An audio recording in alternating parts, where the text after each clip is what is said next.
What's good? What's good? What's good, brothers and sisters in the world?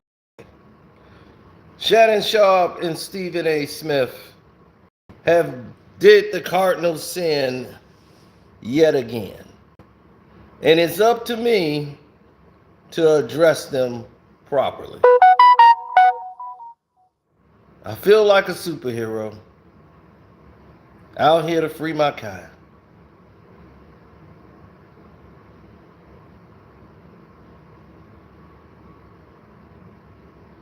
Now, who do we start with first? That's the bigger question. Which one of these gentlemen should we start with first? As we will do this live. Because sometimes your brothers need a correction. Now, back in the day, they used to have what they called the drop squad. The drop squad is a squad of people, squad of brothers, real educated brothers, that would come and scoop up black folks who was reported by other black folks for what they call time or selling out.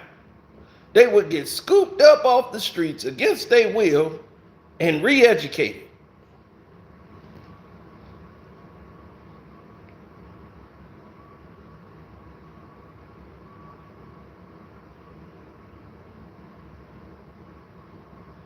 Now,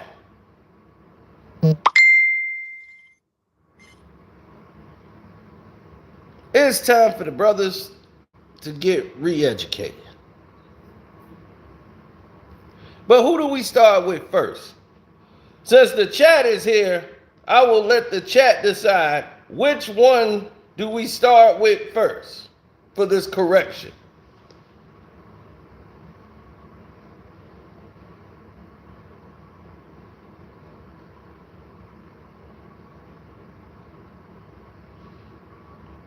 Do we start with Shannon or do we start with Stephen A?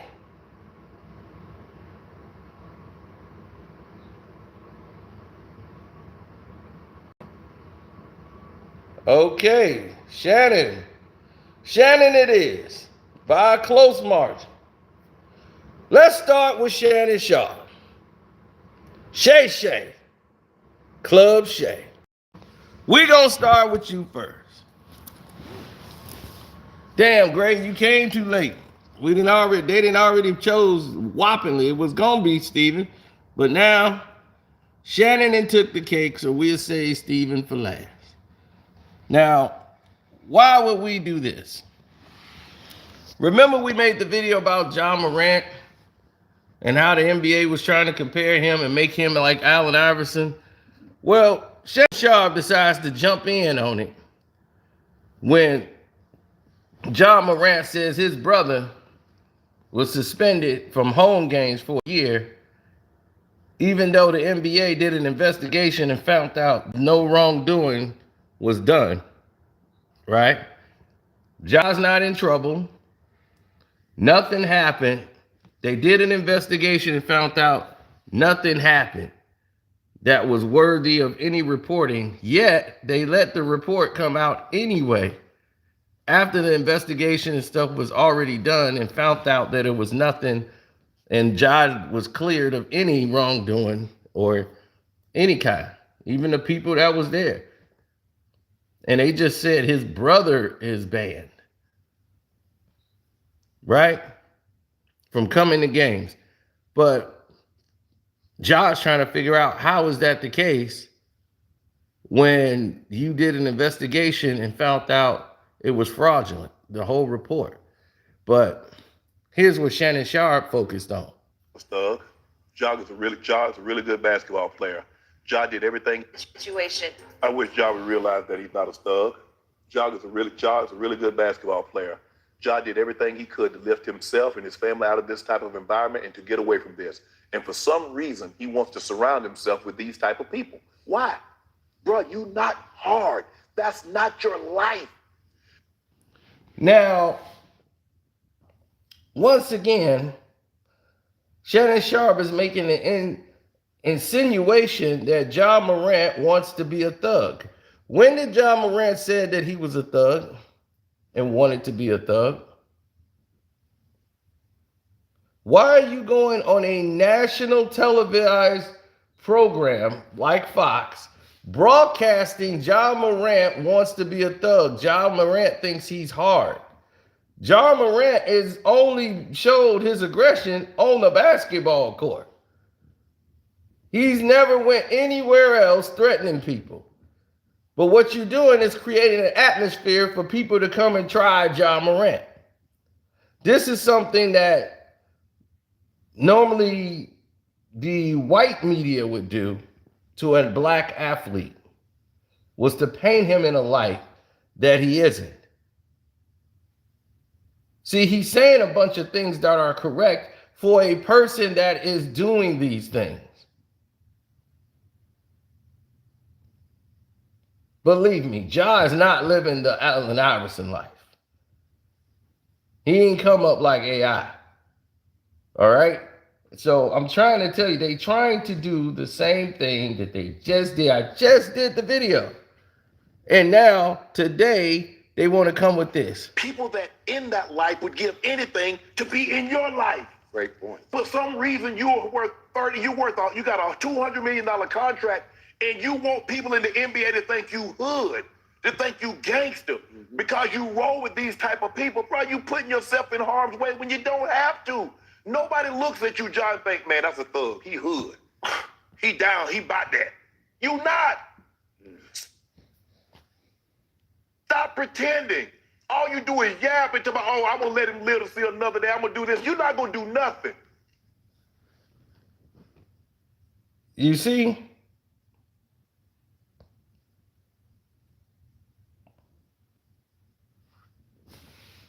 You see?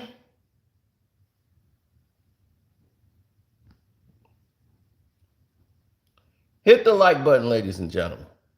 Shannon Sharpe is wrong, because the NBA had reported that they investigated the claims and the claims was false, saying that the Indiana Pacers player said these guys ran up on them, put like laser beams on their chest and all this stuff. They investigated and found out that all that stuff was false. So the NBA, Ja Morant, the Grizzlies didn't have to pay a fine, nothing. Nothing was done. And Ja can't understand why his brother is suspended for a year from home games.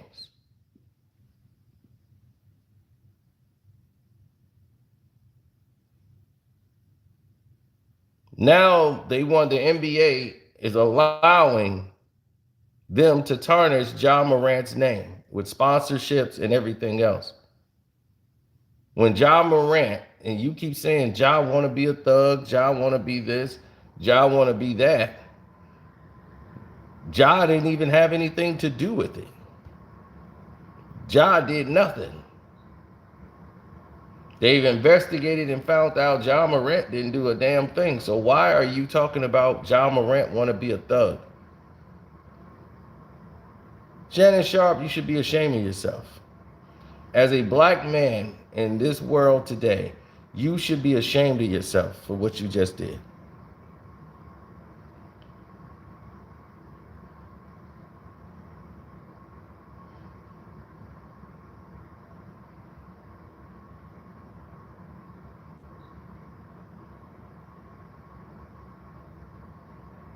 Yeah, he's fanning the flames. Skip Bayless definitely didn't do it. He just sat back and let you be a fool.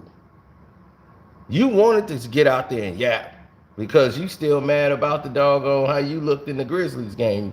Next thing you know, you out there apologizing on national TV. Yeah, but I want to apologize for my actions because, that wasn't me. And, I'm supposed to be out there observing the game. And, saying, I ride for Braun every time I with Braun. But, Skip, sometimes, my actions and all that thing that I did to do. And then I had to I'm Uncle Shay. And when the members give me the job right over, I'd say, man, you're a fantastic player. Man, you are unbelievable. Dylan Brooks, man, you the best thing I ever seen in my life. Well, I'll tell you, bro, about it, man, you did.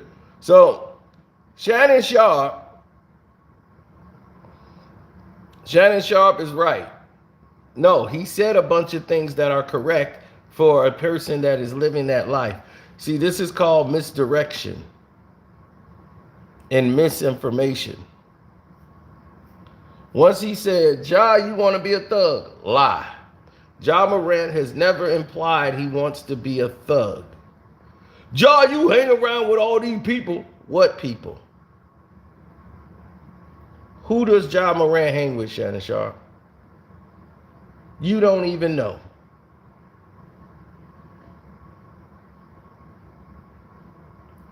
Ja threatening people. Ja didn't say nothing. He just like, man, I'm going to let him live, man. I ain't going to say nothing about that dude. I'm just going to let him live. You ain't going to do nothing. You just yapping. He yapping, Skip. Yeah. Now, the person that seemed like they wanted to be a thug was you. You the one that wanted to be a thug. You the one out there on the basketball court standing up screaming at the players, trying to fight people's fathers and all that, ripping and running. I bet you won't. I bet you won't. Who's the one acting like a thug, Shannon Sharpe? You was out there like a hoodlum, a thug, a gangster, a little OG.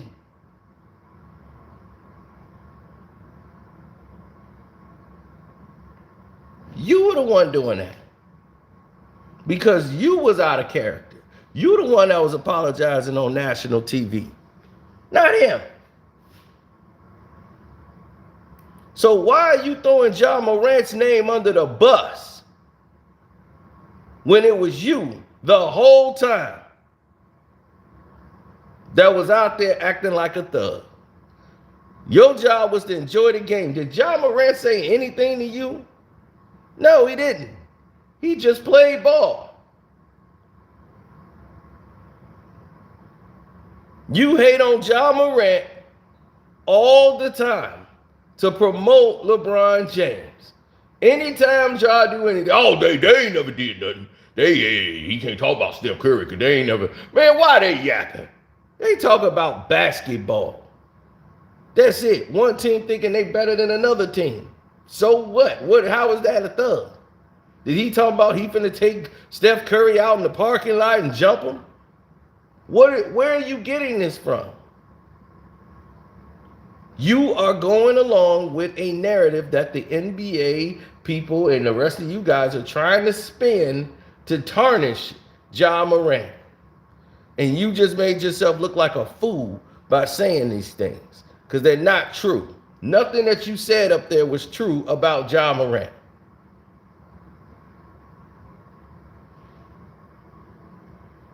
When you was the one out there acting like a thug. We got video of you acting like a thug at somebody who shouldn't be allowed to sit courtside at games.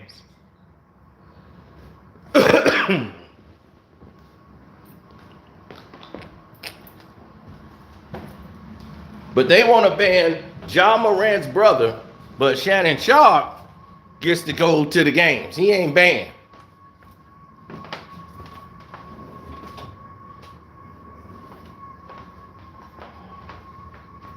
He caused a whole commotion sideline. But then, with the glass house he in now, he gets to run out there and open his mouth.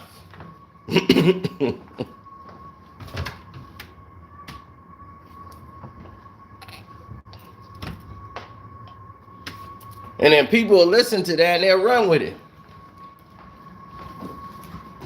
They're going to say, oh, he ain't hard. He ain't hard at all. Oh, man, Ja ain't hard. See, Ja Morant want to be hard. That's what the media going to run. I mean, the casuals. They'll see the show and be like, yeah, Ja Morant need to sit down somewhere. Why is he doing all that? You got $200 million. They'll be like, what are you talking about? What did he do? Yeah, he running around, got his friends out here, and they getting suspended because they did something with some players. It was found not to be true. Then why they saying it on the show? Because they're stupid.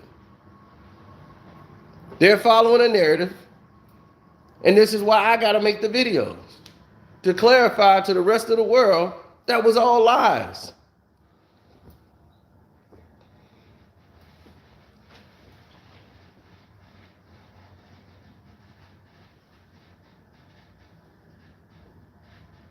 All lies.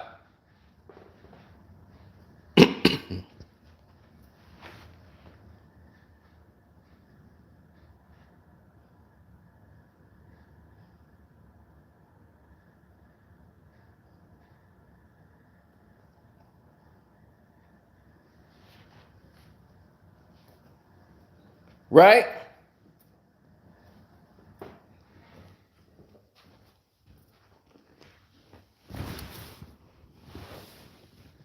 Yeah. It's ridiculous. Shannon Sharpe acting like that. Everything Shannon Sharpe said up there about John Morant was a lie. When did John Morant said he wanted to be a thug?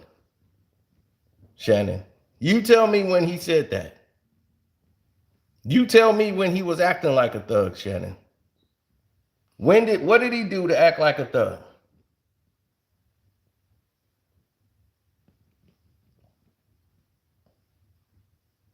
When I got instance and video of you just a few weeks ago acting like a thug. And then you go on national TV telling people John Morant is acting like a thug and talking about his friends that you don't even know.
Yep.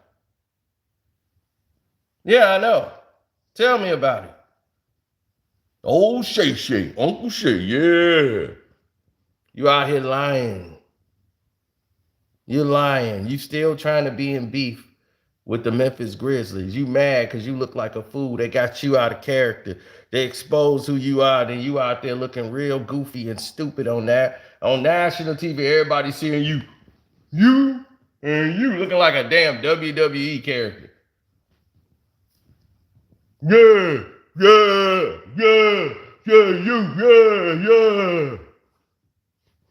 Then you got dumbass Bron like he rap riding for you. He was in the locker room like, I ain't going out there. Nope. Oh, Shannon going crazy. I'm gonna stay right here. You don't know nothing about John Morant. Stop with the cap. He wanna be a thug.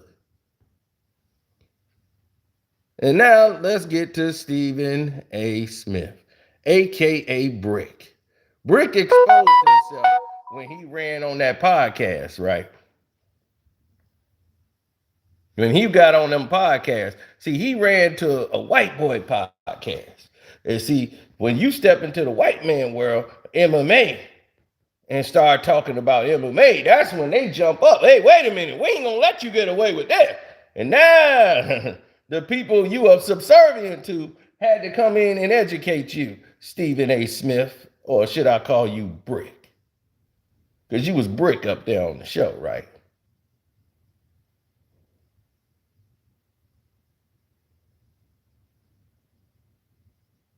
Ain't that right, Brick? Let's listen to what Brick, when they got bad and they wanted to check him.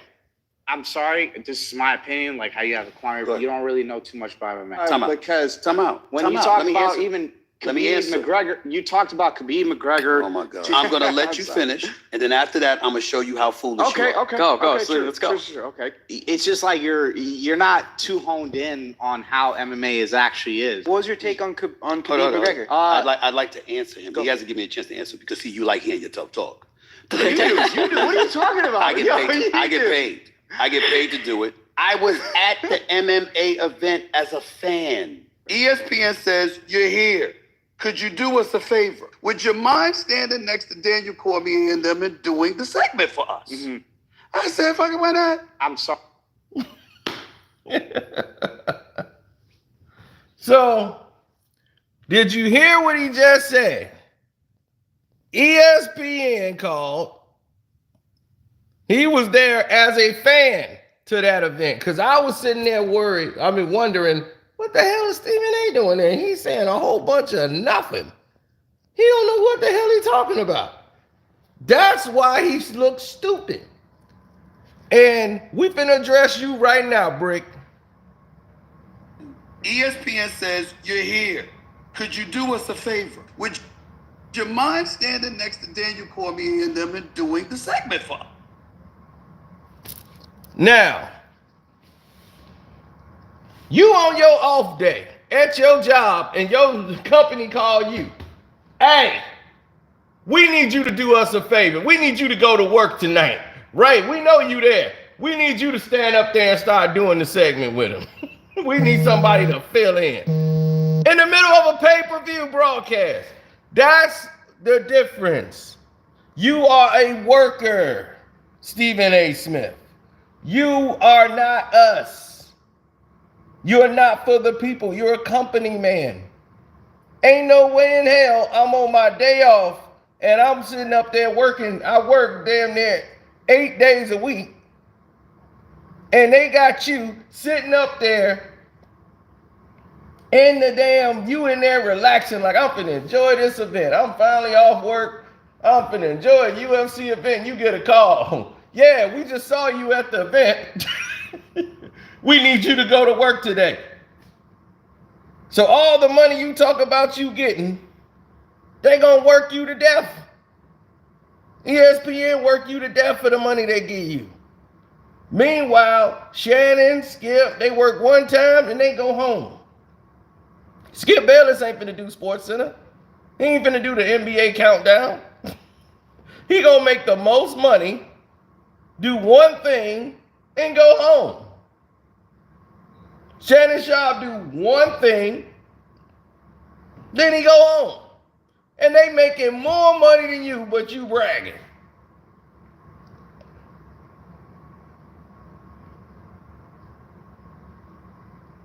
You think you a boss.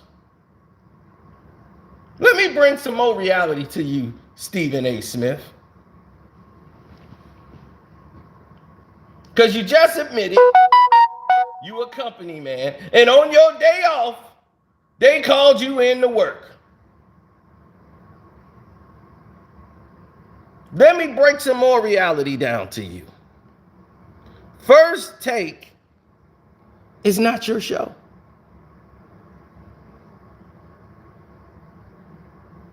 First Take is not your program. It's not. That's the only thing Jay Williams was incorrect about on that whole thing when you and him were up there. He don't like you. And there's a good reason why he don't like you. Because he knows what you're about, really, Brick. You don't have the same energy that for Kyrie Irving that you had for Dana White. This is what he really wanted to tell you on that show. You don't have the same energy when it comes to white athletes than it does African American athletes.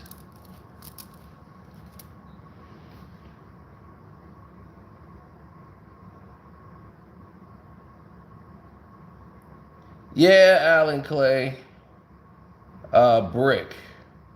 He knows what brick means. We explained what brick was yesterday. He knows where that comes from. He knows why he's brick. Brick is that alter ego. Brick is that gun-toting alter ego of his.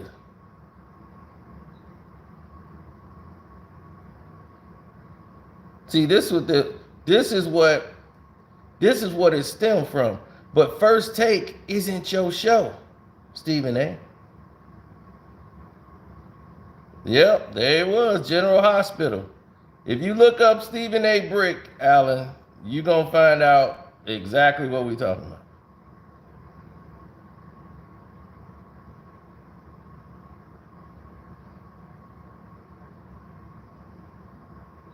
All you got to do is type in Stephen A. Smith Brick, and then it'll pop right up, and then you're going to crack up laughing. Yeah, when Brick was shooting the gun, that was funny. I said, I don't know, somebody did this as a joke, and the joke was on him, and he didn't know it. Somebody did that as a spoof. Like, what would be the goofiest thing ever in history that you would want to see on TV that you didn't think? Somebody probably made a bet, and they cashed it in right then and there. Thanks for the super chat. That's C Smoothie P. I see you. Oh yeah, my Cash App is Karceno. For those who want to get in there, you see me with a green shirt on. It'll say Karceno for life. That's me.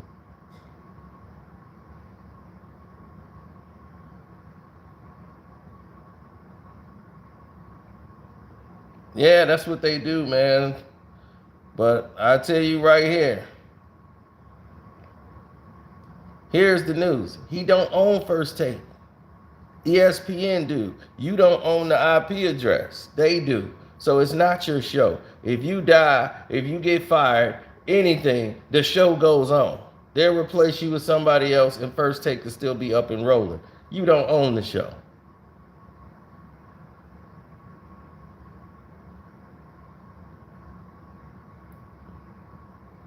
You are an employee of ESPN.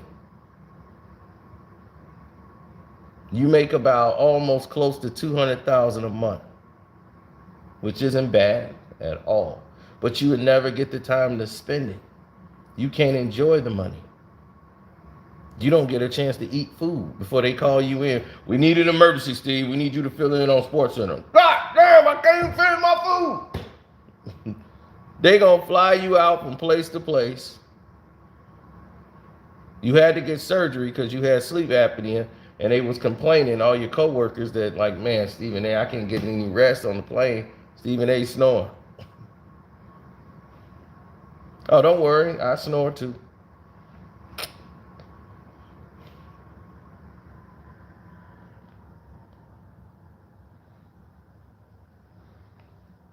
Well, that's the wrong thing to tell him, Mr. 21 Julio.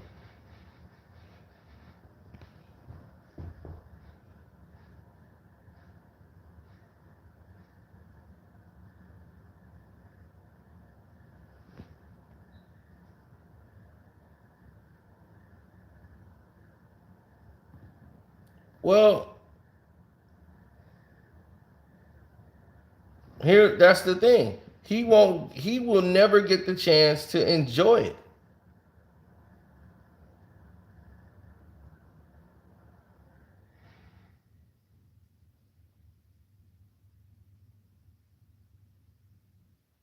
I know he got food dropping out his mouth while he eating. God, I can't even eat my goddamn mouth. That was some good Chinese food. Trying to sit here and enjoy my meal, and they just calling me. Oh, it's the boss. Yeah, this is Stephen A. Is that how you answer the phone? Oh, I'm sorry, boss. Sorry, boss. I didn't know it was you at first. I didn't even look at the phone. I just answered. I'm sorry about that. You know I'd never talk to you like that. Shut up. We need you to get up there right now and start working at ESPN SportsCenter tonight. No time to waste. Go. Oh, yeah. Yeah, you know I got it. It wasn't a request. This is a request. Wasn't an option. Get to that booth.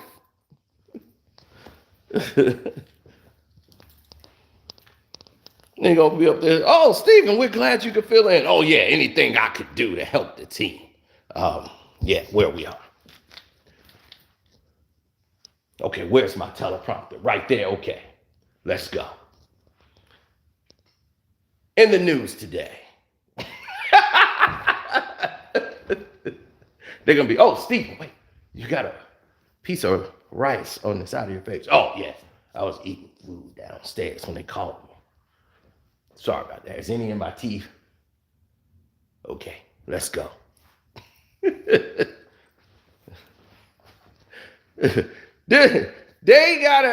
You gotta answer to your bosses, and you gotta kiss up to them.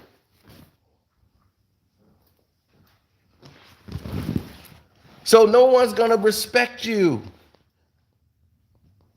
That's why Jay Williams don't respect you. Because you are a worker ant. And you respect only your bosses and superiors. Dana White. No smoke for Dana White. Oh, Dana White, oh, he's my friend. He's my friend. He had no smoke for Dana White.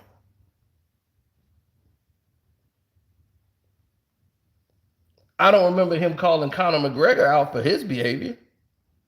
I don't remember him ever being animated about that. Whenever it's a Caucasian person, he sounds like he's making a eulogy. I would like to say,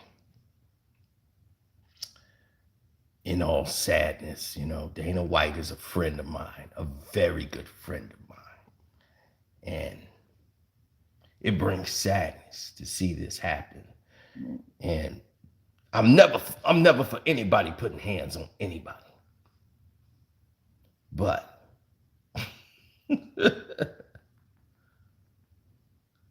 my man was easy listening television when it came to Dana White. Kyrie Irving wants a trade. Oh, God damn! Oh, God! Kyrie Irving, no! Kyrie Irving wants a trade. Oh, no, don't you dare. Oh, no, you don't. No, I ain't gonna let you get away with that. Oh, hell no. How dare you want a trade?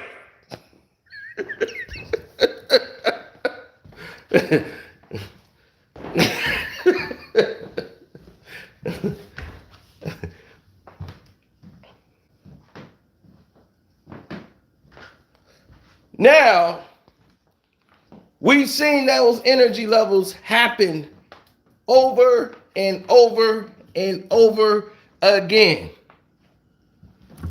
Am I lying?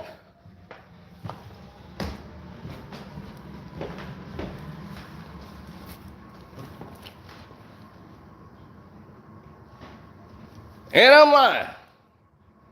What was that player who had to go into rehab for marijuana, who kept smoking marijuana, the wide receiver? And he played for like every team, played with Tom Brady on the Patriots. What was his name?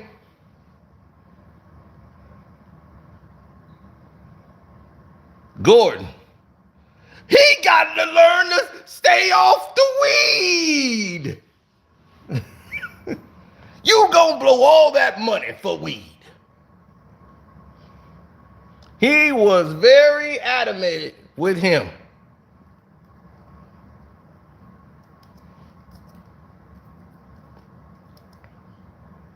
Josh Gordon. And we was all right there.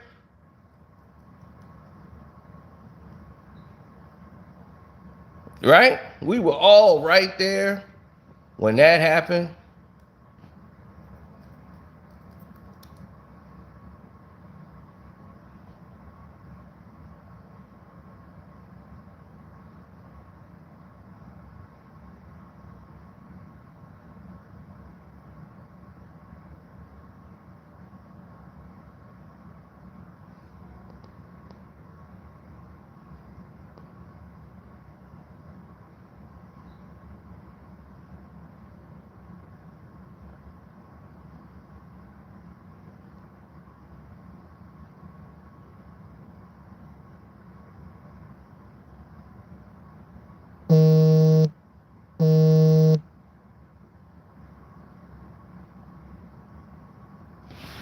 Mm-hmm. Yeah, that's what they stay off the weed. This man went to rehab. I was reading y'all comments. He was soft with Michelle Beadle and all apologetic, after she got him suspended. He said, it was my fault.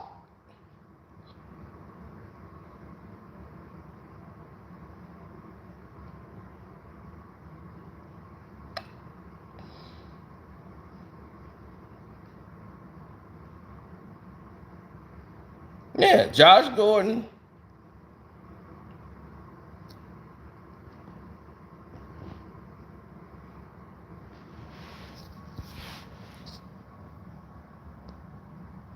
Mm-hmm.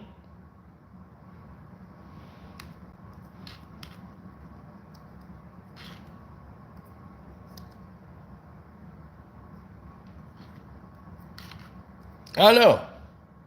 But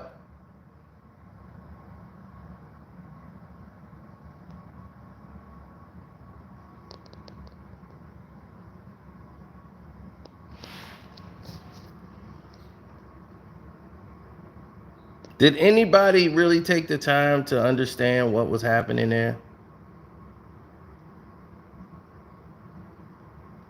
That guy went through rehab and everything. Imagine you losing all your mind, all your money.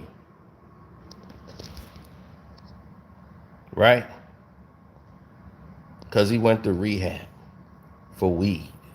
Josh Gordon.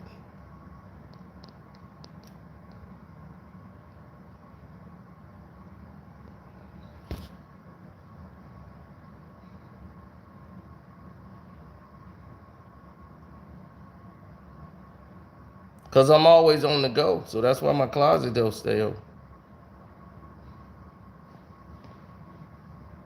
Then if I got to run in there and grab a pistol real quick, if somebody come to the door, I run in there, grab the pistol. Who is it? Oh, it's Gilbert. I want to talk. I told you I was going to pull up at your house, Karceno. I'm here.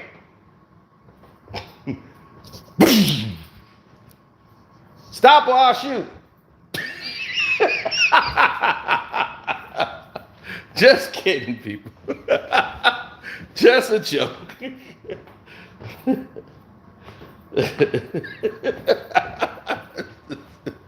Just a joke. I do not advocate shooting Gilbert.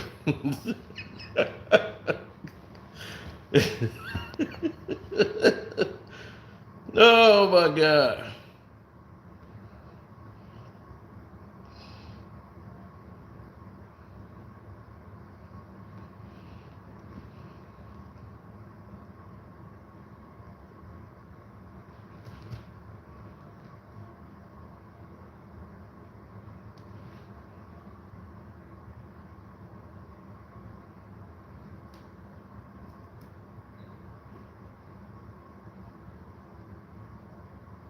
No.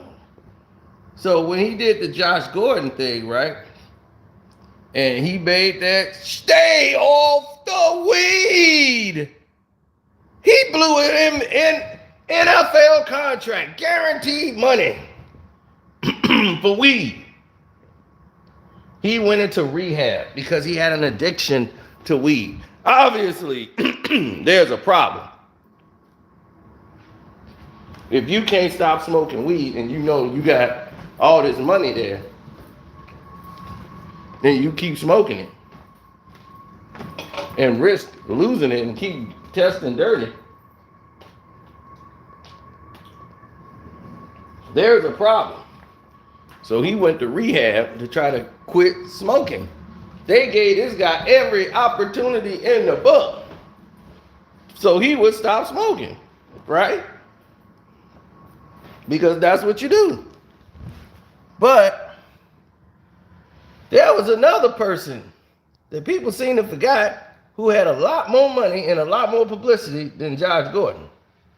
And his name was Johnny Manziel. Johnny Football. Johnny Football was drinking taking all kind of stuff, pills and dope and everything, and was living a crazy life. And they kept pouring more money on Johnny Football.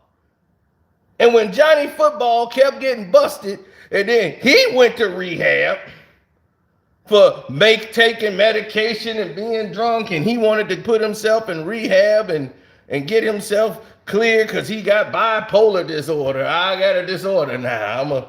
I'm a go on in there.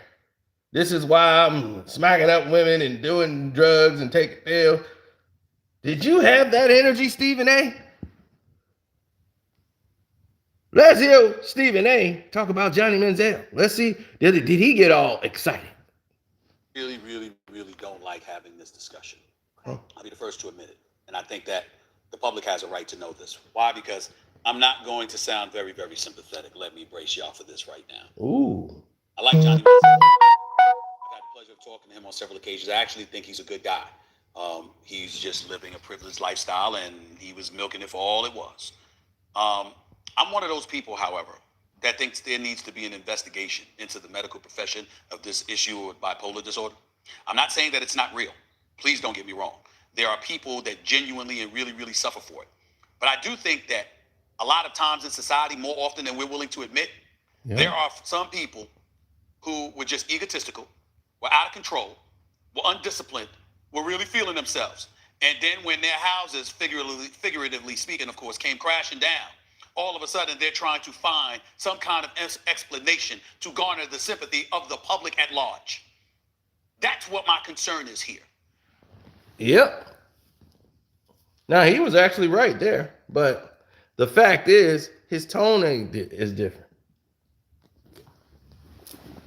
No animation.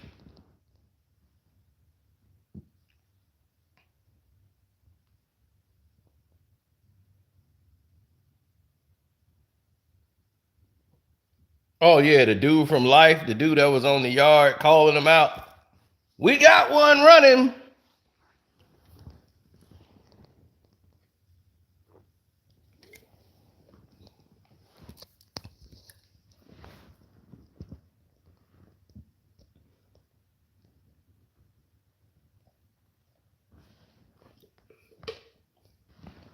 But when someone's going through mental shortcomings or they have problems, they couldn't handle the fast life, the fast lane,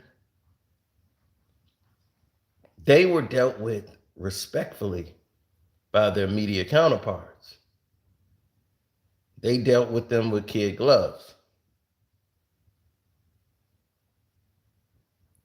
I remember this because Stephen A got chastised for this. ESPN came down on on Stephen A and gave him a warning about his attack on mental illness.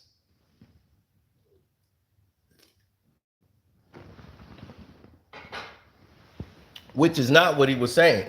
He was saying people using it, as a crutch, and basically saying there need to be an investigation into the medical system.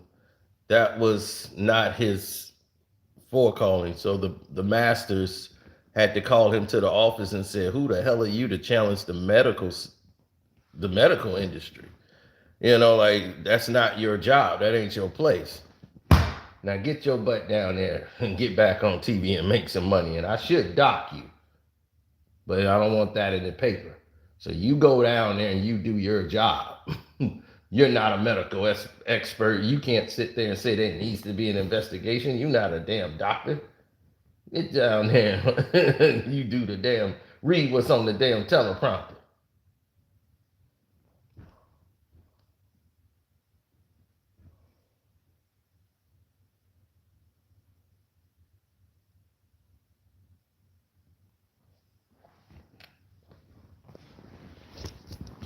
Yeah.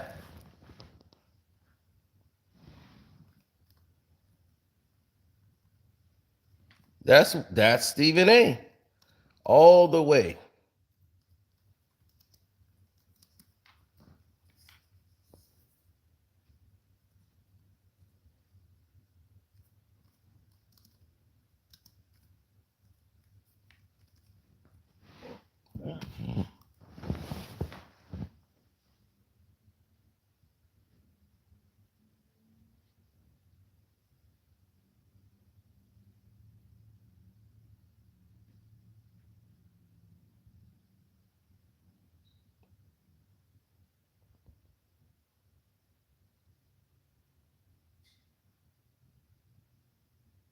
Well, that's his thing.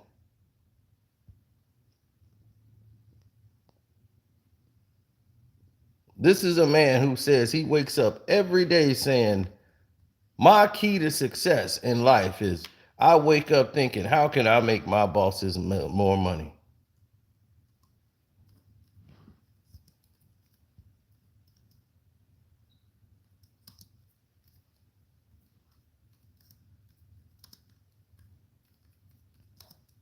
Now, I'm no expert.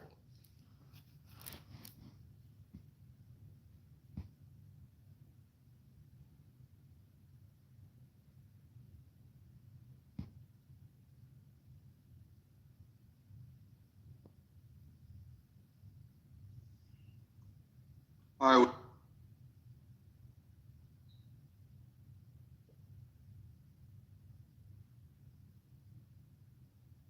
Because you're not going to go anywhere. And the thing is, have anything else besides that? They can't. Yep. And maybe I'm not supposed to get it. Maybe I'm not supposed to get it.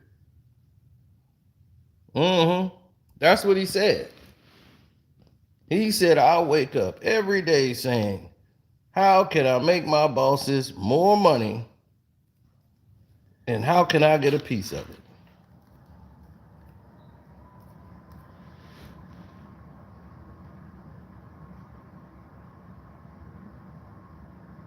That was the dumbest statement ever made on television by another black man. I'm going to wake up with the mentality of how can I make my bosses more money?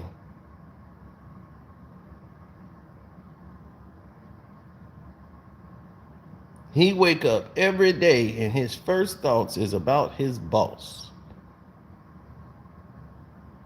That's the first thought coming to his mind is his boss. And you want to teach that to other black folks? That we gotta wake up thinking, how can we make bosses more money? And how can we get a piece of it? That's why you got those lost people out here now.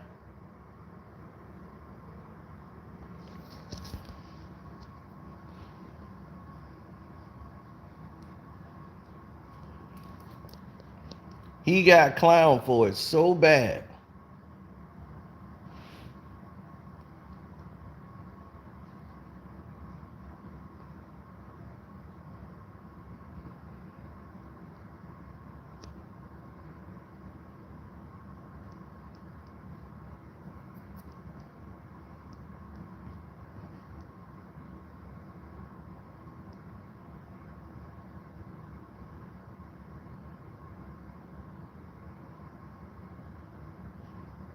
How can I make my bosses more money?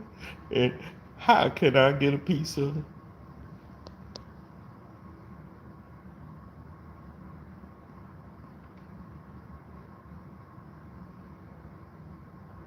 I wake up every day thinking, how can I make my bosses more money?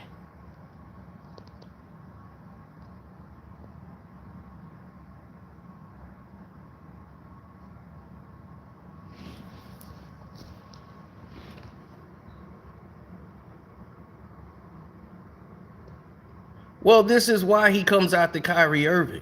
He always stands up to black men who seem to do their own thing. They move by their own energy as a man.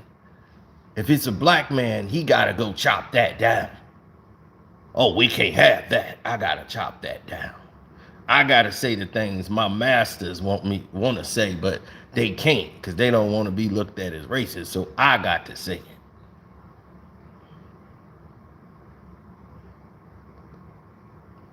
They want to talk about them.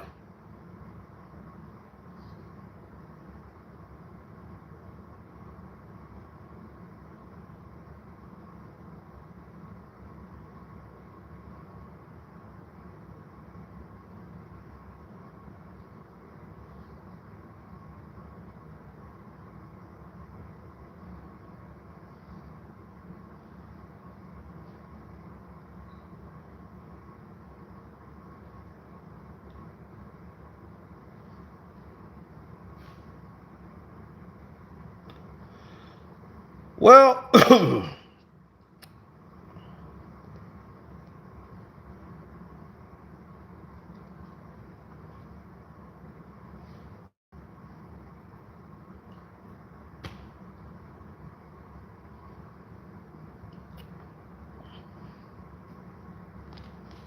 that's right, Melinda.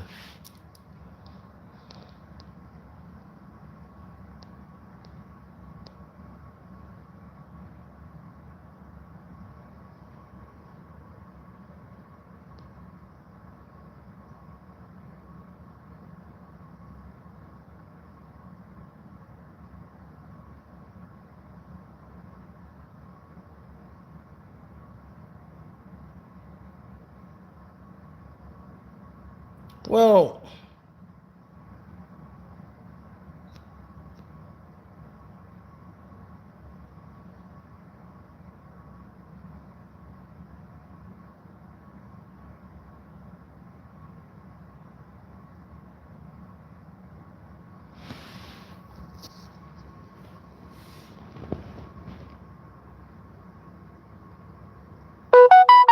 I don't know what everybody else is talking about, but no. Skip Bayless saved Stephen A's job. The ESPN didn't even want him back.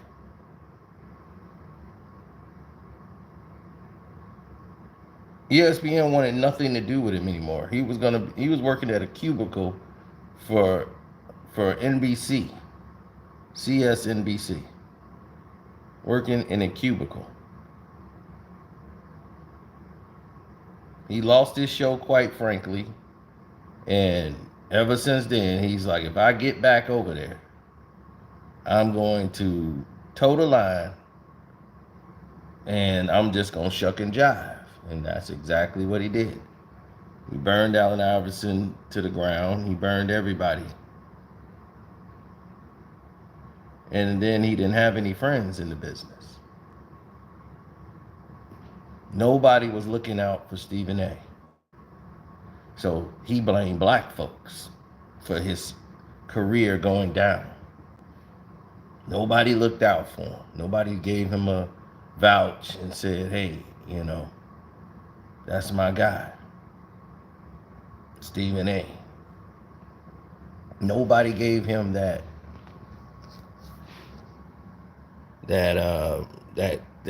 nod.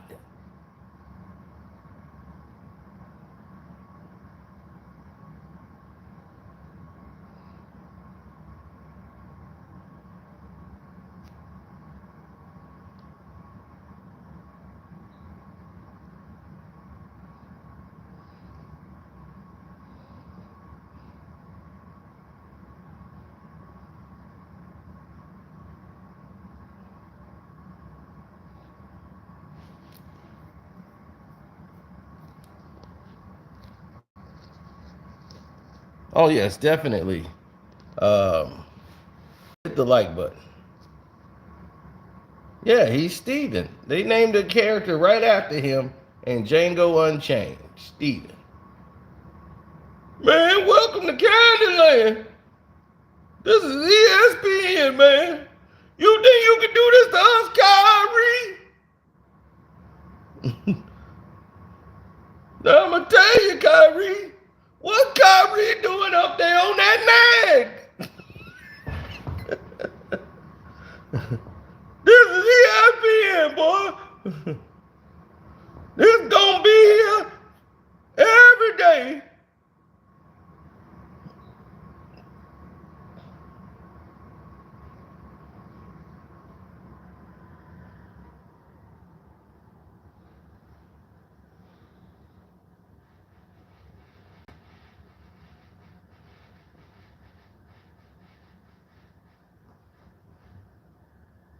Exactly.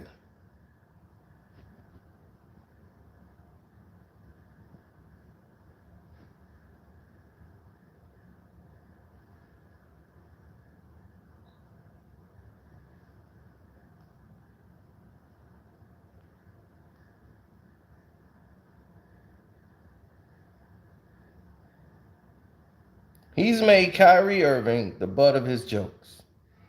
He's been every year. Kyrie Irving has been on Brooklyn. He's made fun of Kyrie Irving. When he was in Boston, he was at Kyrie Irving. Everywhere Kyrie Irving goes, him and Kevin Durant was his main targets.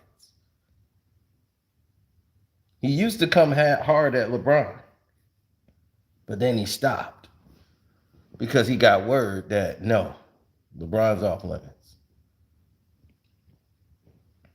So now he's not tough on LeBron anymore.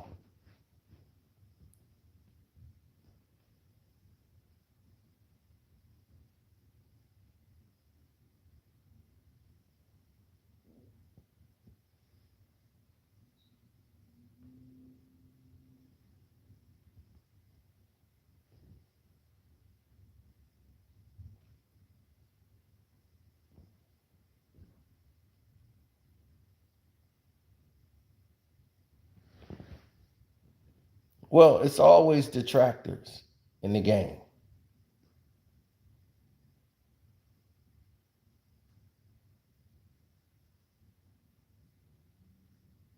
No, because when he came out and was doing his show, there's a complete arc of his career where he used to big up all of the black athletes, Stephen A.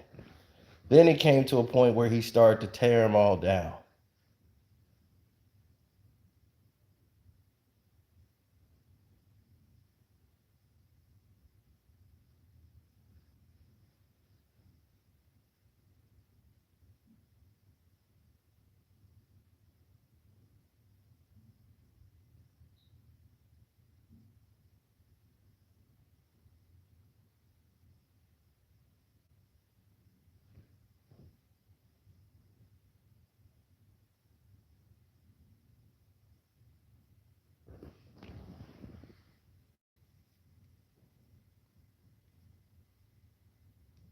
Oh, absolutely.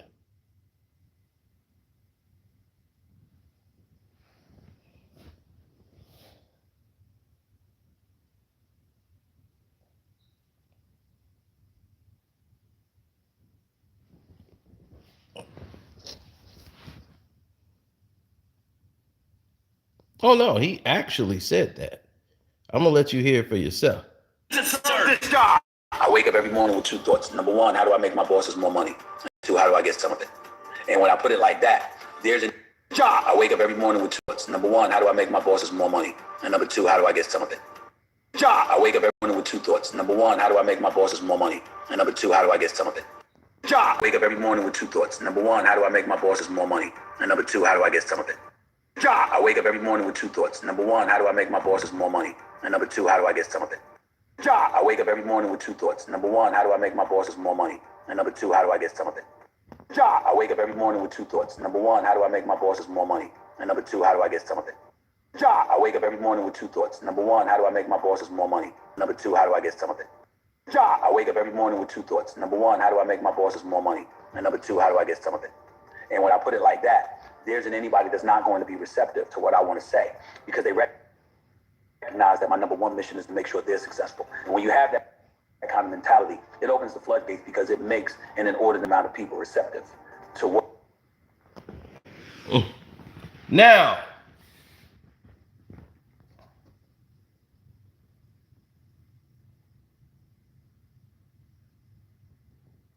right. I don't wake up any morning at any job where I had a boss.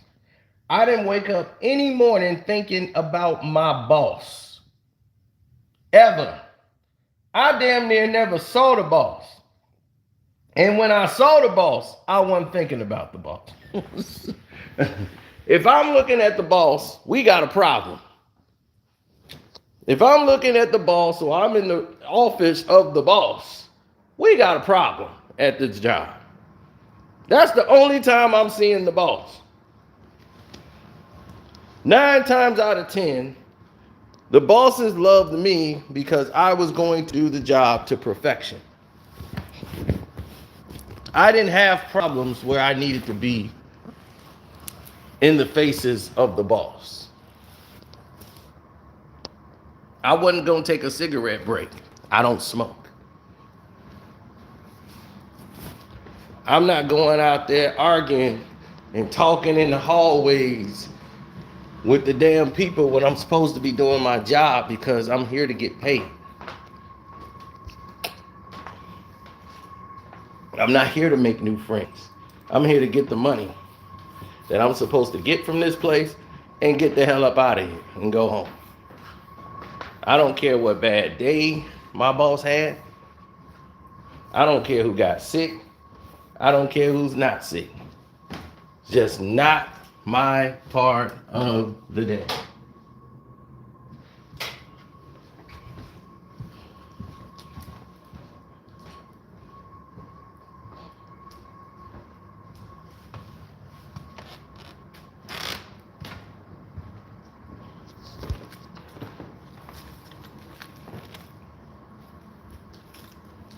Well, you have to ask yourself those type of questions because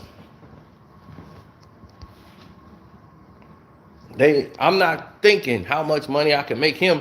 That means I'm going to how can I get a piece of it? You can make your bosses a lot of money. You ain't guaranteed to get more money because you make him more. You got to make them more for a period of time for probably 365 days before they do a review and say, you know what? We're going to give you a little slight increase and slide you a fraction of what your net worth might actually be to the company. See, the point is to know you're getting screwed coming into the job. So you say, okay, I'm going to work my way out of this because I need to put food on the table and pay some bills. So I'm going to take this money I got, but this ain't going to be my final destination. I ain't finna be here for the rest of my life. I'm going to be my own boss, so I'm going to run my own thing. But for now, I need to do this to take care of what I got to take care of. See, that's a different thinking mentality. I wasn't better than the people I worked there. My mind, my thoughts was different. I thought like a boss.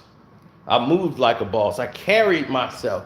Even at the job where they be like, dude, do you know where you working at? I'm like, yeah. This is just a job from right now to pay some bills. and keep the lights on. This ain't gonna be where I end up. I knew that without it even happening. I was destined for something greater because I carried myself in that mindset.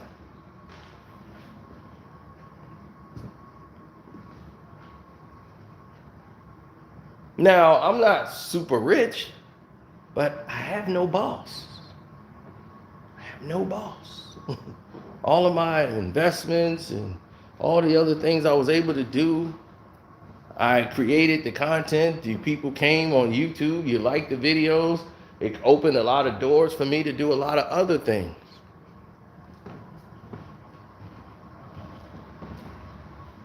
And I could still be me. See, that's what I didn't want to lose. I don't want to ever have to lose being me. Everybody's got a boss. Yeah, Tim, you might have a boss. I don't. My boss is me. Your boss might be Gilbert Arena, but my boss is me.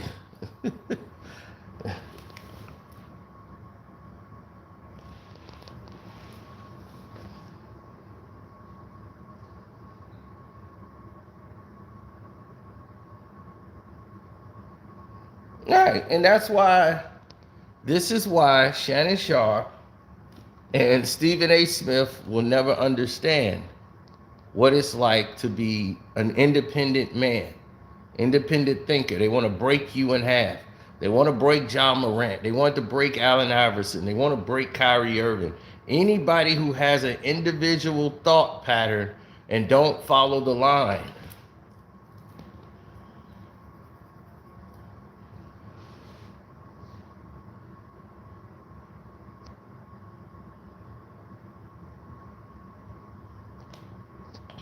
Poor Tim is stupid.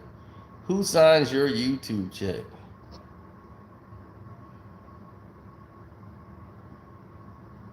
What do you mean, who signs my YouTube check?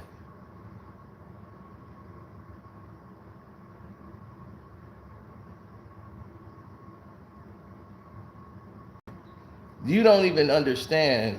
They're paying me what they owe me. It's called a partnership.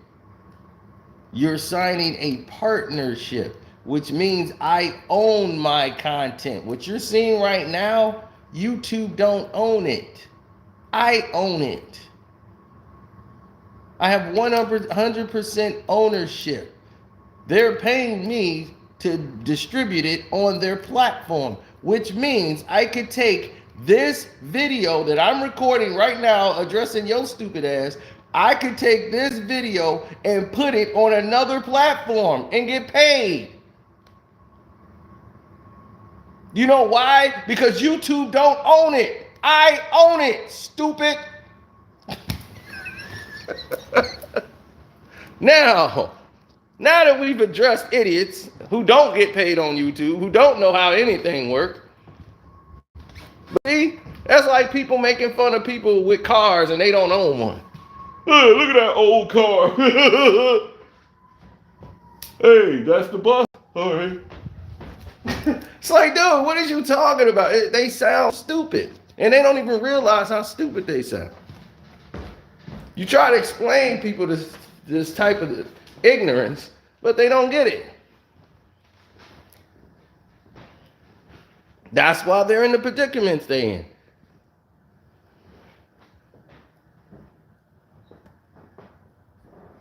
Right, and then you read them with facts. Now they ain't got nothing else to say. Now they sound stupid. Now they didn't just embarrass themselves.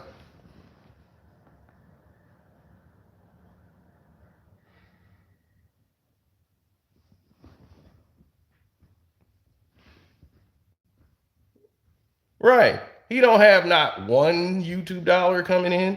He don't have one YouTube check, partnership. He don't know how anything work, but yet he's gonna tell me who signs the check.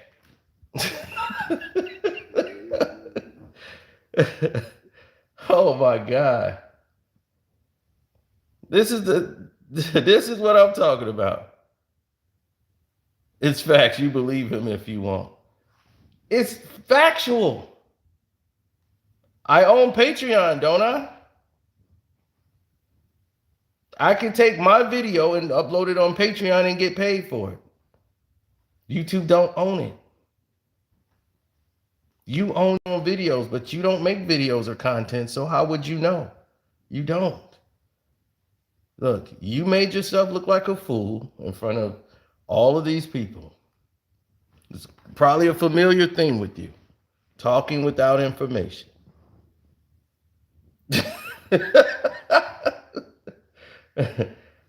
I mean, I'm doing it now, so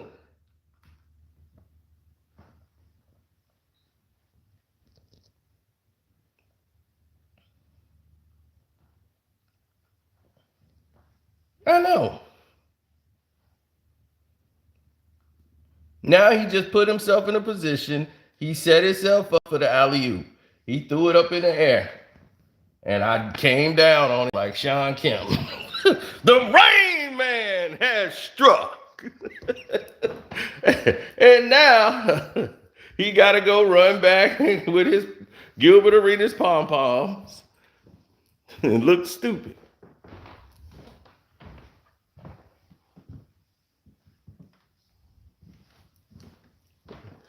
Oh, he's a troll. Trolls got nothing to say when they've been backed in the corner.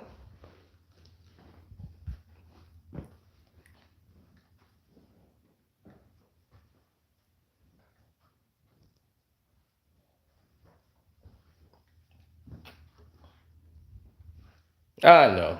People just say things because they don't understand a process of content creating, because they don't even, create content. So to have a conversation to them is like Charlie Brown teacher talking to them. Wonk, wonk, wonk. Wonk, wonk, wonk, wonk, wonk, wonk, wonk, wonk, wonk. And they're like, yeah, see, he lying. He not gonna, nothing comes to his head. He's a troll. That's why he will always be in the position he's in, and he'll wake up one day, and mama gonna be talking about, you gonna have to get up out this house. You're 55. You're gonna have to find something to do besides this all day long.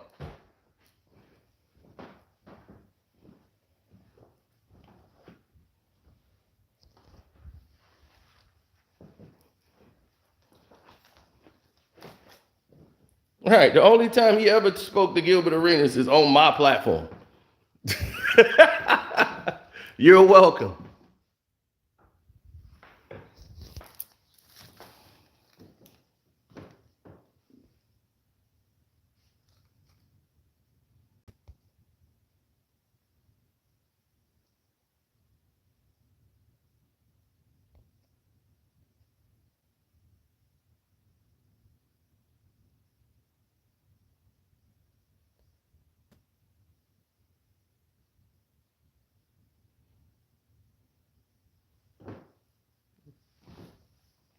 Right. How does YouTube get paid? How does YouTube make money? And if you say Google, I'll slap you. They get paid because everybody is not under the same contract structure. That's what everyone believes, but we're not under the same contract structure. Depending on how successful or how good your channel is, or what type of rating you have, it dictates some type of revenue. The percentages are different. So we all don't have the same percentages. Now, because he don't know, and I will enlighten, here's one of the provisions. They're paid through ad revenue. Advertisers, promotion. These are the avenues that YouTube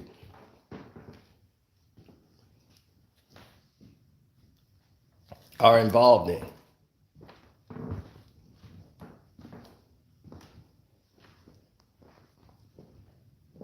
Unlike a lot of you, I can contact YouTube for a lot of the issues that we had before. Like a lot of you weren't getting notifications, and now through all this fighting that we were doing behind the scenes, we were able to fix that for a lot of people.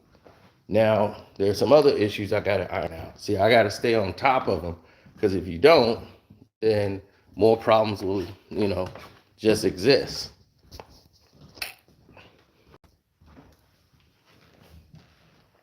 Ad revenue is one, promotion is another, and this is how the revenue train comes in.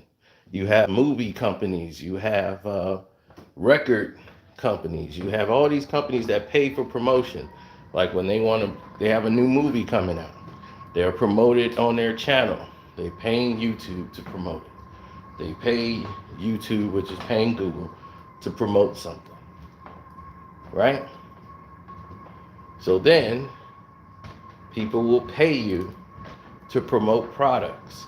They will pay you to do certain different things on YouTube. Even small, lower tier channels. Some of them will get brands where they can go out and get ad revenue and everything else.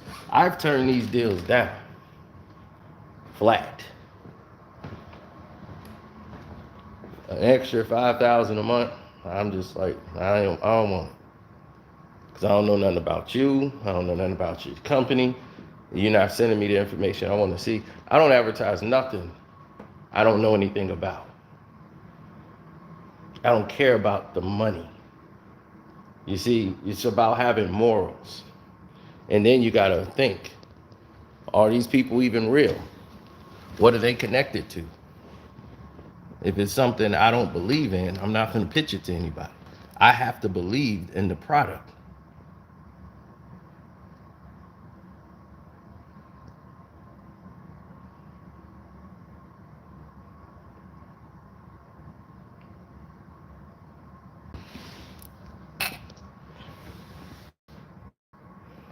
Not the way you think, sir, but nice try. It's always someone trying to teach the teacher, isn't it? Now, in these percentage deals, you are, as the content creator, owns your content 100%. It's in the contract, and it says YouTube does not own your content. They don't. So any video you create and upload to YouTube, you are the owner of it to distribute it on there. And if your content is approvable, and meaning that it's in a good status, they are going to trust their main advertisers to promote on your page.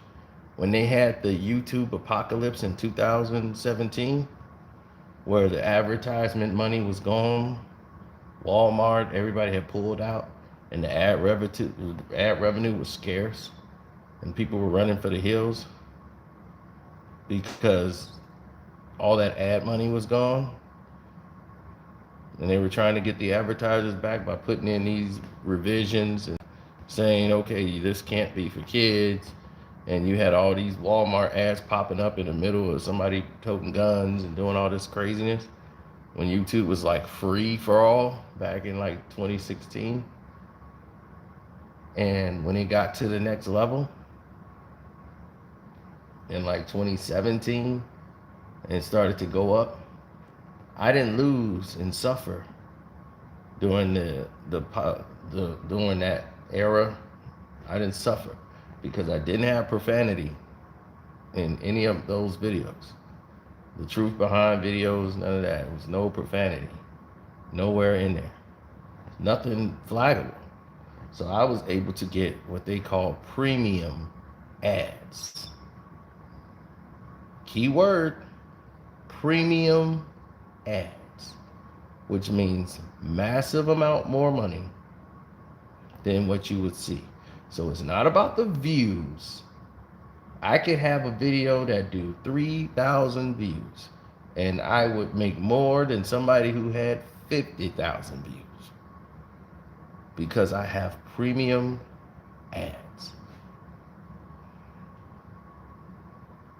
And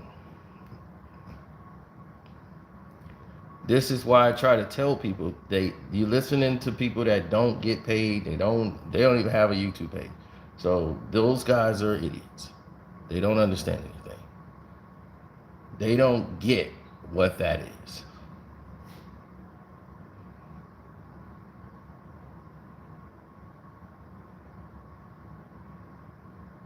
So I started early.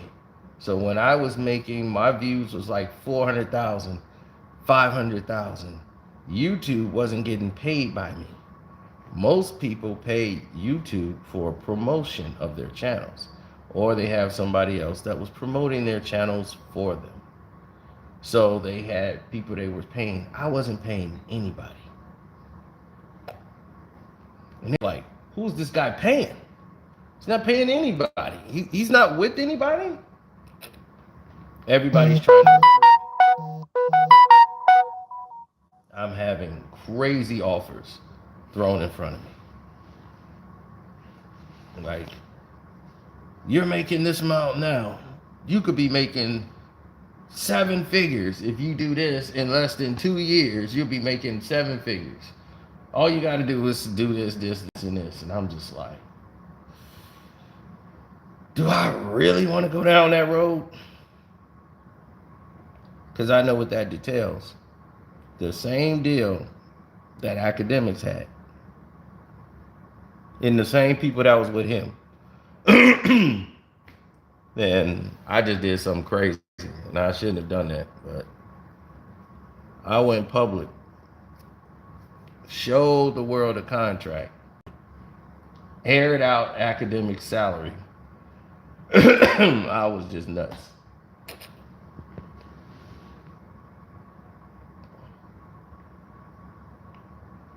They contacted me back and said, that's okay. We don't want you. No, we don't want you. That's okay.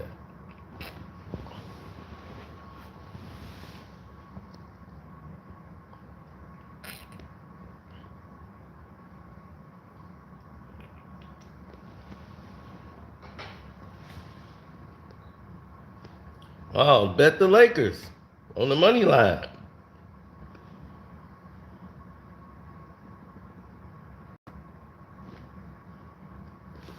Oh, that was a huge mistake on my part for doing it that way. I wasn't going to sign anyway because one, I didn't trust him. I was never going to sign with a company that was signed with DJ Academics. That was one. I'm like, DJ Academics is with them? No. That's not going to be good for me because he's going to be like, I want him gone.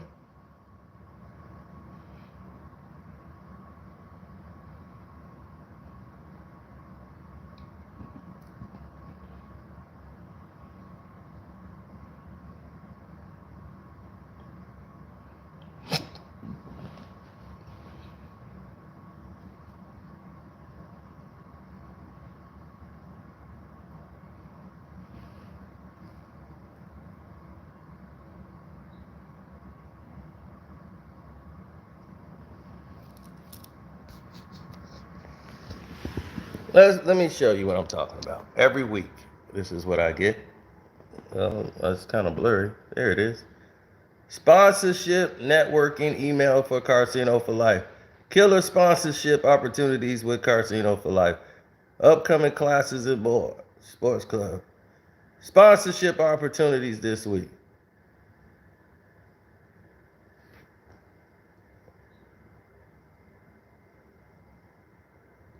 You see?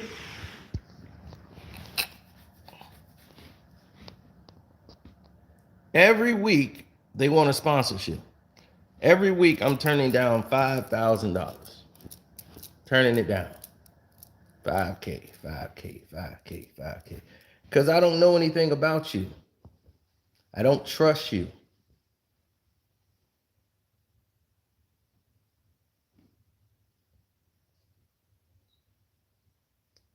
Oh, they'd have paired me with DJ Academics. Oh, I'd have bit his nose off. First episode, they'd be like, here's your partner. You're going to be teamed up with DJ Academic. Oh, hey, how you doing? Ah, he bit his nose off.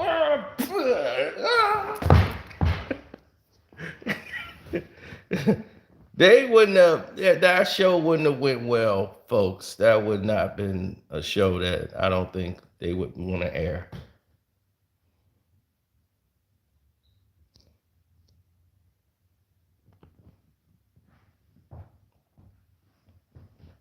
Needless to say, I don't like him.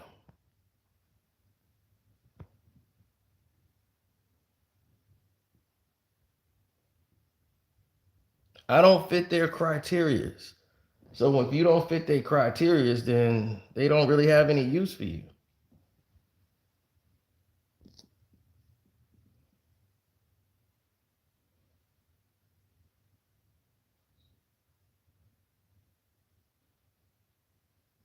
I just try to do the best I can, man. That's all I do.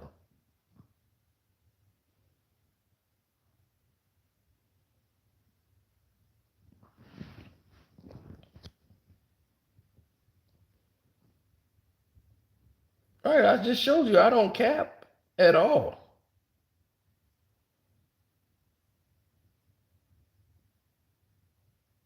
I've shown you I'm an executive producer of a movie. What more do you want? What more do I need to show you? I have executive producer's rights. Whenever the film gets COVID, then came in and killed the movie, but it's like a sequel to Road to Perdition. I have the movie script. I have everything, the licenses, where they're going to shoot the film, everything. Locations, from location scouts, everything about the movie. And I'm a guy sitting on the couch. Because of this thing with Russia, the oil deals are all messed up. So that killed some other revenue. Like, I've lost a lot of money that y'all don't even know about.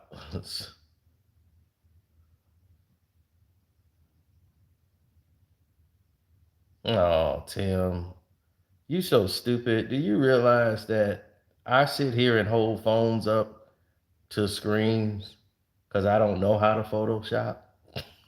If I knew how to Photoshop, dude, I would put Photoshop pictures everywhere. I would Photoshop pictures and put. I don't know how to do that stuff. Everybody here who's been watching my videos, you've been watching the quality of my videos. I put my phone up against the screen. I don't do no Photoshop. You know that.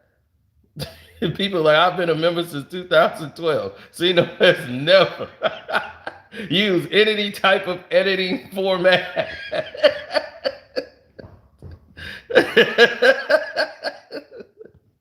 Oh gosh. All right, only a stupid person would believe that. Everybody who's been here knows that that's dumb.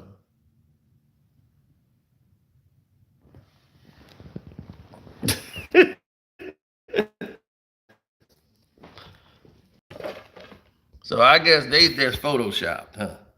I Photoshop people in there.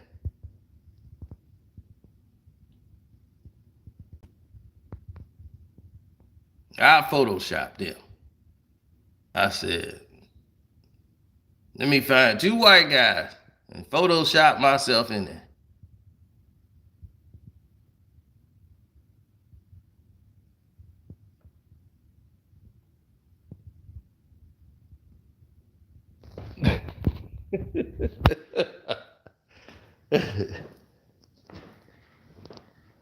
Couldn't help myself.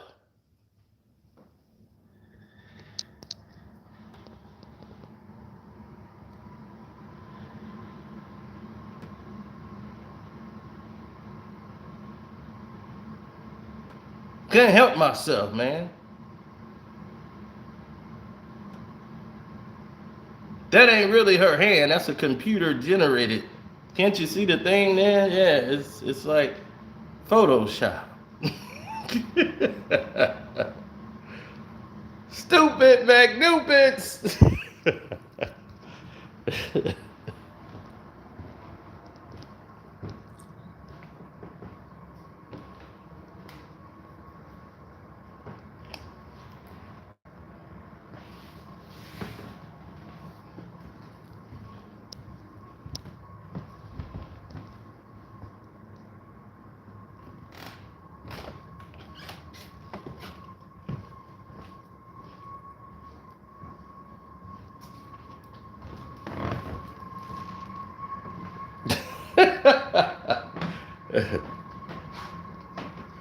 Who are those 2 white people? Y'all don't know who them 2 white people is?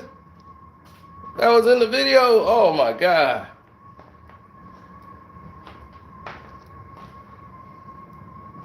Are you sure?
Yeah, all the new policies make it harder for people to get paid what they're supposed to get paid, because of idiots that come on the platform and do stupid stuff.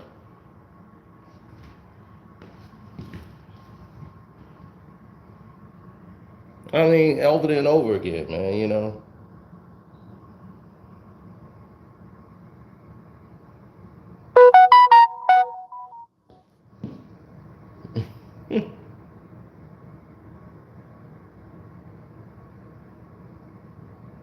Yeah, you know, you end up doing what you're supposed to do.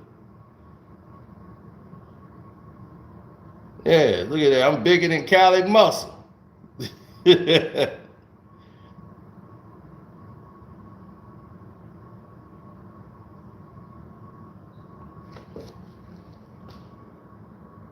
Cino and CT.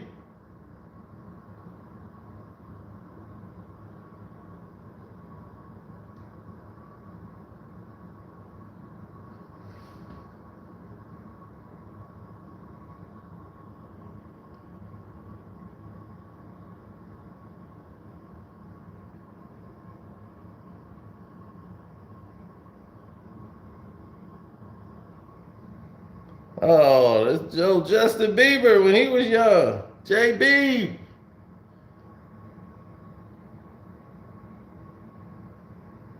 I own the picture because I took the photo.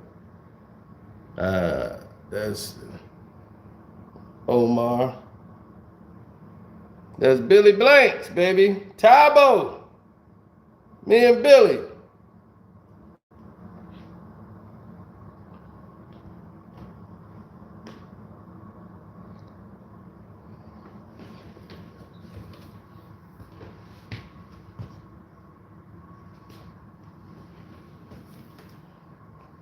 Man, that's a lot on here. Ooh, the girl I used to smash. Mm-mm-mm. Wow, it's a lot of stuff on here. It's crazy.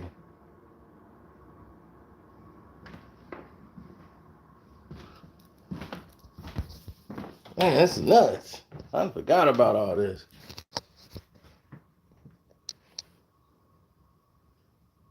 That was me on the set of the reality show. And she wanted me to be her manager and help her out. Because I was banging a chick that was on that Charm School show that used to come on. Remember Charm School? Remember her from Flavor of Love, season 1? She wanted me to be her manager. And then this one wanted me to be her manager too. And we managed to do some other things. Zeno was so hard with this it. Yeah. See, they don't understand. Zeno got things done.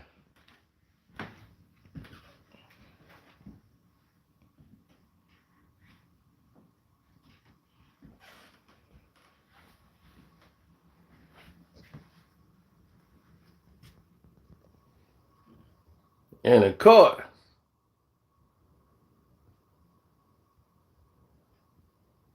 me and Big Suge, the photo that caused all the stir. I was like, what people don't realize about this photo, and I keep telling them, in my hand, I'm holding a pen. Right? I'm holding a pen because this guy that's right next to Suge, it's a guy right next to him. He's trying to get a picture. He wanted an autograph. So I had a pen and I held it. And somebody took a picture of us. And it was like, yo, let's get this picture. I'm like, all right. I held it up there. And I got a pen in my hand so that guy can get an autograph if he wanted a pen from me while we was there. But we was at Treasure Island. And we were going inside.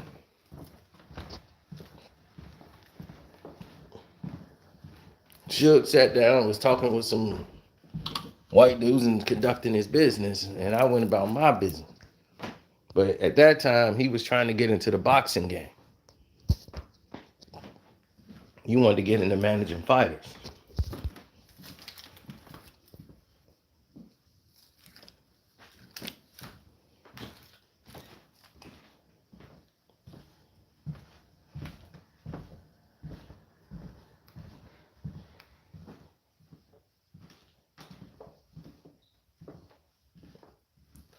Well, that's all he's going to be able to do.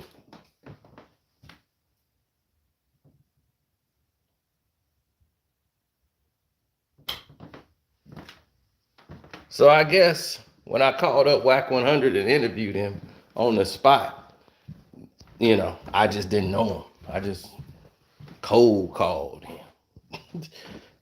How did I have his number? I mean, his direct number.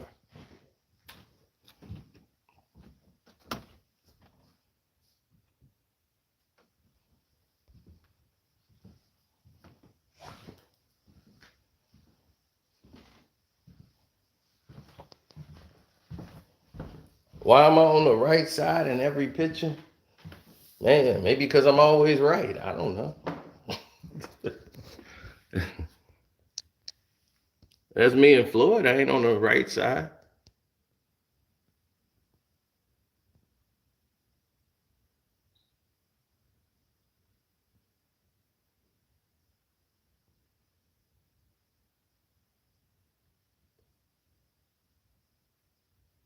That's crazy too, because I think I had just came off work and I ran in there, Floyd.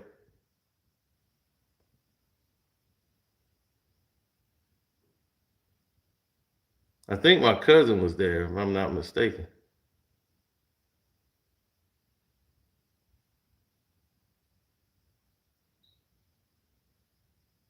Yeah, we've been out there. This was 2007.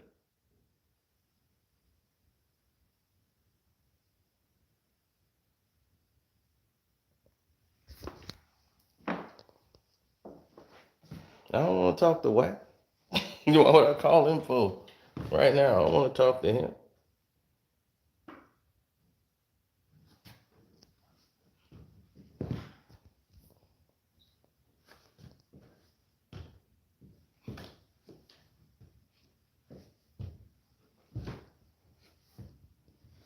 Oh man, this wall is crazy.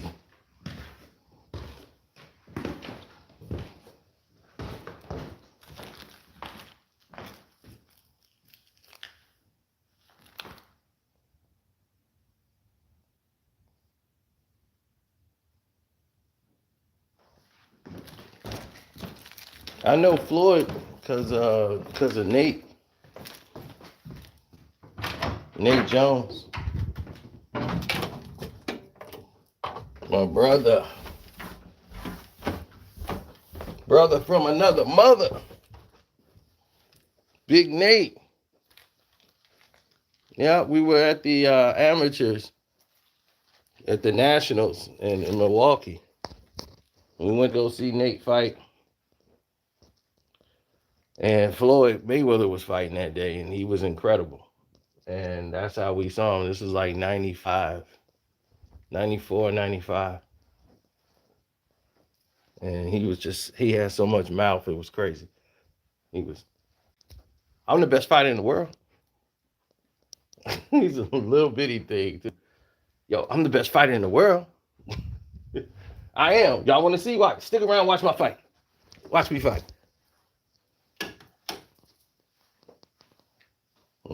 Lord behold, what is he now? The best fighter in the world. Y'all ain't never see this room. Y'all ain't even know I had another room. Good Lord.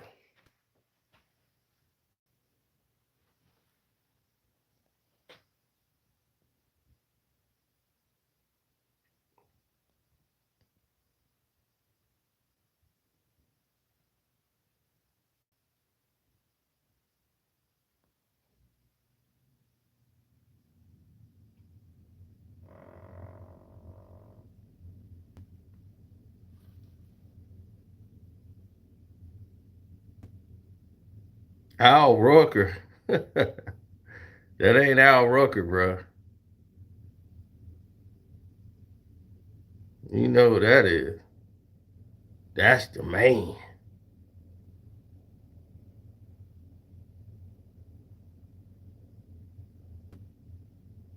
He said Randy Jackson. That's funny.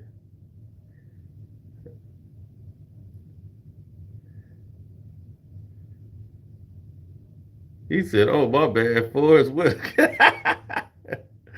Yeah, that's Forrest Whitaker, man. That's Billy D. Cito and Billy D, man. That's Billy D.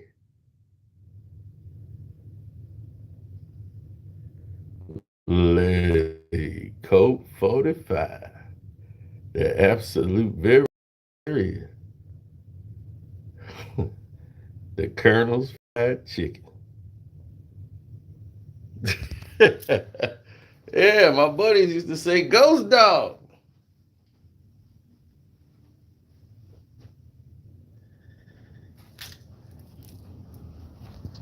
Yeah, I gotta get back to fixing this room up. Make the kids' room. They got something to do when they come down here. Got the Mandalorian, got the Star Wars clock. All the Star Wars stuff going up in here.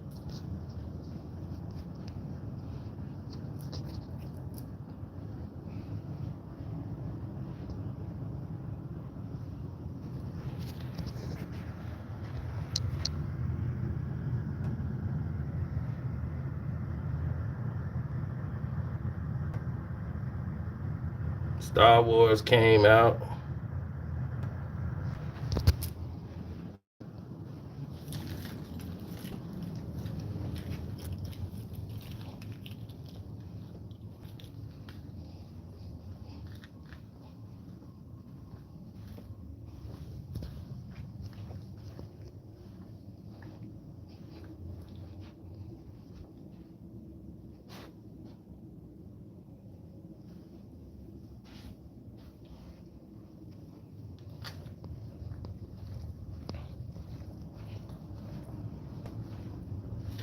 Yeah, well, you deal with so much. Yeah, y'all don't never really see the basement, do you? See that Piston NBA championship banner?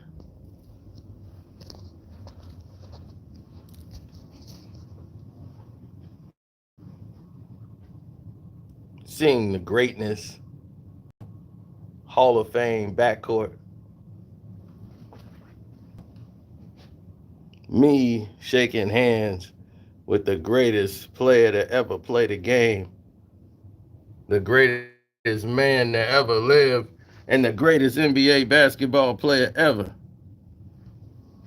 Two of the greatest at the same time. The greatest. This is greatness.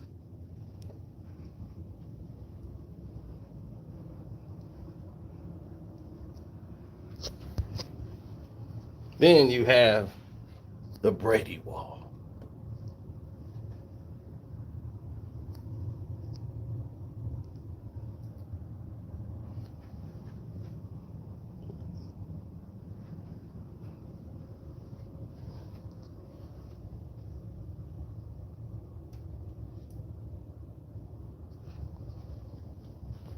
And who could forget the trophy that I won?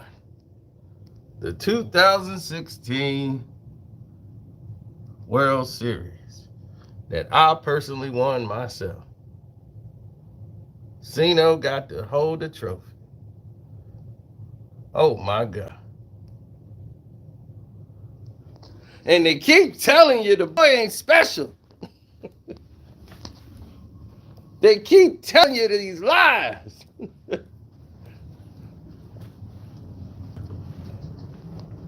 No, I don't be in the basement a lot. Yeah, if I got people over, then I come in the basement, and do some things. But other than that, I don't really be down here. But I'm going to go do. Subscribe. My Cash App is Karceno. If you want to donate, Karceno. The Patreon is Karceno for Life. Part 4 is going up. The Killing of Michael Jackson should be up. The Killing of Michael Jackson. And those are for VIP members only. And did you see what I got on the Patreon now?